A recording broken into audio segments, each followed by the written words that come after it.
சட்டமன்ற உறுப்பினரும் மாவட்ட கழக செயலாளரும் அவர்கள் அண்ணன் வை பிரகாஷ் அவர்களின் வழிகாட்டுதலின்படி 4 தினங்கள் தொடர்ந்து ஓசூர் மாநகரம் முழுவதும் மக்களை சந்தித்து நாடு போற்றும் 4 ஆண்டு தொடரட்டும் இது பல்லாண்டு என்ற தலைப்பிலே நம்முடைய கழக ஆட்சியின் வரலாறையும் கழக ஆட்சியுடைய சாதனைகளையும் விளக்கி பல்வேறு இடங்களிலே பொதுக்கூட்டங்களை திருமுனை கூட்டங்கள் நடைபெற்று வந்து கொண்டிருக்கின்றது. இந்த கூட்டத்தினுடைய நோக்கம் என்னவென்று சொன்னால், மாண்புமிகு முதலமைச்சர் அவர்கள் இந்த நாட்டு மக்களுக்காக கொண்டு வந்த நல்ல பல திட்டங்களை பற்றி உயரிய சிந்தனையோடு இன்றைக்கு நடைபெறுகின்ற இந்த கூட்டத்திற்கு வருகை புரிந்திருக்கின்ற நம்முடைய மாவட்ட கழக செயலாளர் அவர்கள் சிறப்புரை ஆற்றுமாறு அன்போடு அழைக்கின்றேன்.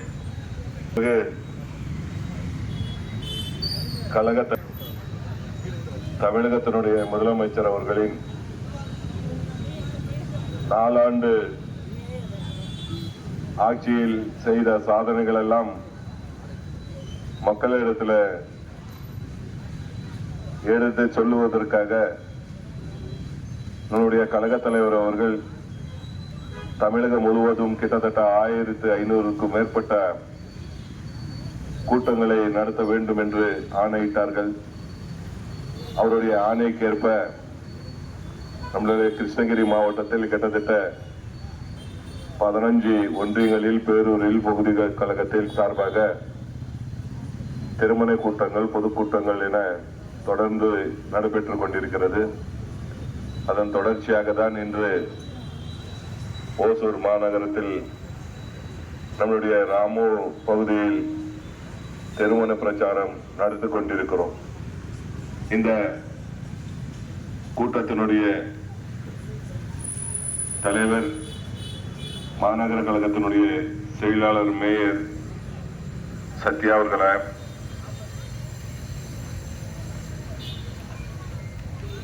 பிரச்சாரத்தில் தலைமை கழகத்தால்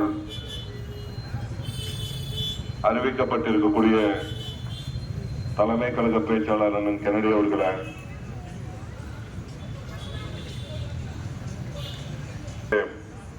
வி குமார் அவர்களை, சுனந்தா அவர்களை, இந்த நிகழ்ச்சியில கலந்து கொண்டிருக்கக்கூடிய கண்ணன் ராஜா,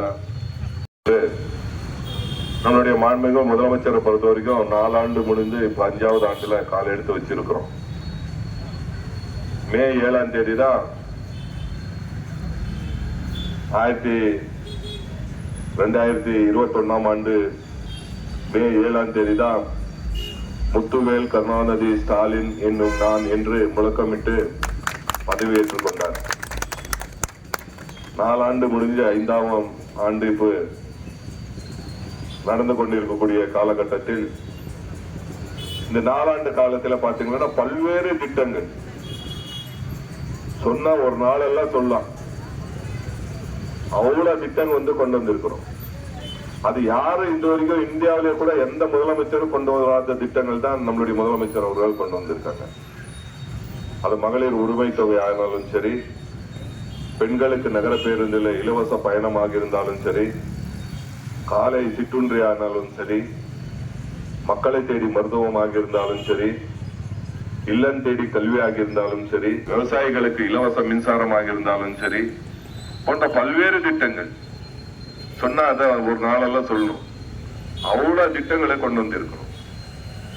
அதனாலதான் இந்தியாவிலே ஒட்டுமொத்த அரசியல் தலைவர்கள் எல்லாம் நம்மளுடைய தலைவரை இன்றைக்கு பாராட்டி கொண்டிருக்கிறார் என்று சொன்னால், அவர் செய்திருக்கிற சாதனைகள் தான் ஒரு எடுத்துக்காட்டாக இருக்கிறது.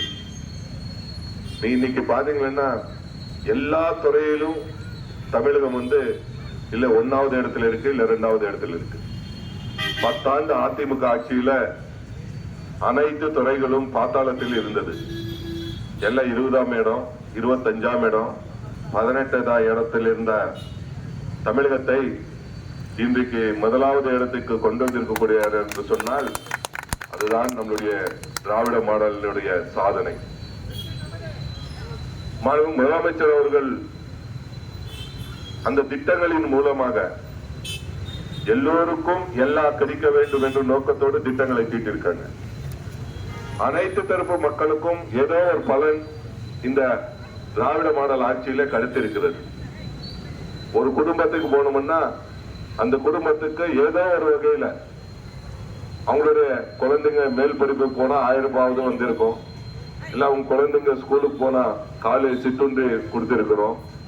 இல்ல பெண்கள் வேலைக்கு போறாங்கன்னா இலவசமா பேருந்து வசதி செஞ்சு கொடுத்திருக்கிறோம். இலவச விவசாயம் கொடுத்திருக்கிறோம். இப்படி ஏதோ ஒரு விதத்துல ஒரு குடும்பத்துக்கு ஏதோ ஒரு நன்மை கிடைச்சிருக்கக்கூடிய ஆட்சி எதுன்னு சொன்னால் அது நம்மளுடைய திராவிட முன்னேற்ற கழக ஆட்சி. அதுதான் திராவிட மாடல் ஆட்சி என்பதை இந்த நேரத்துல சொல்லிக்கொள்ள நான் கடமைப்பட்டிருக்கிறேன்.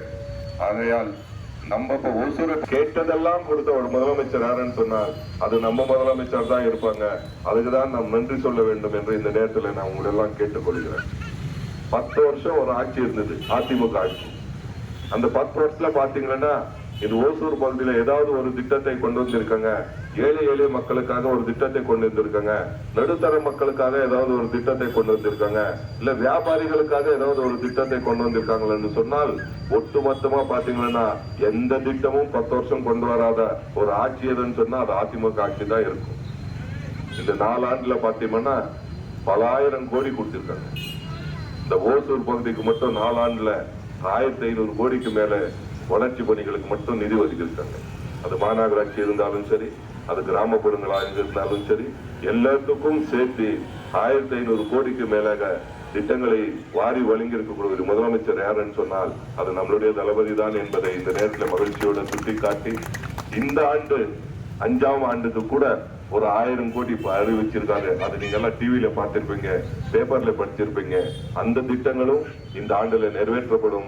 ஆக மொத்தம் ஓசூருக்கு மட்டும் இந்த 5 ஆண்டு காலத்துல கிட்டத்தட்ட 2500 3000 கோடிக்கு வேலைகள் நடைபெறும்.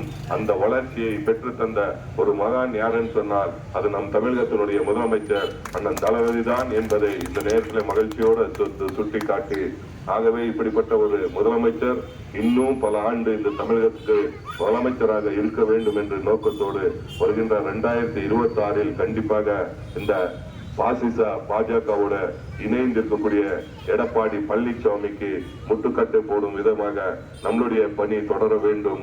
2026 மீண்டும் 2வது முறையாக நம்முடைய தளபதி அவர்கள் தமிழகத்தினுடைய முதலமைச்சராக வர வேண்டும். திராவிட முன்னேற்ற கழகம் 7வது முறையாக ஆட்சி கட்டில அமர்த்ததற்கு நீங்கள் எல்லாம் தயாராக இருக்க வேண்டும் என்று இந்த நேரத்தில் உங்களெல்லாம் கேட்டு இந்த சிறப்பான நிகழ்ச்சியை ஏற்பாடு செய்த மாநகர கழகத்துக்கு மீண்டும் ஒரு முறை என்னுடைய வாழ்த்துக்களையும் பாராட்டுகளையும் தெரிவித்து நிறைவு செய்கிறேன். நன்றி, வணக்கம்.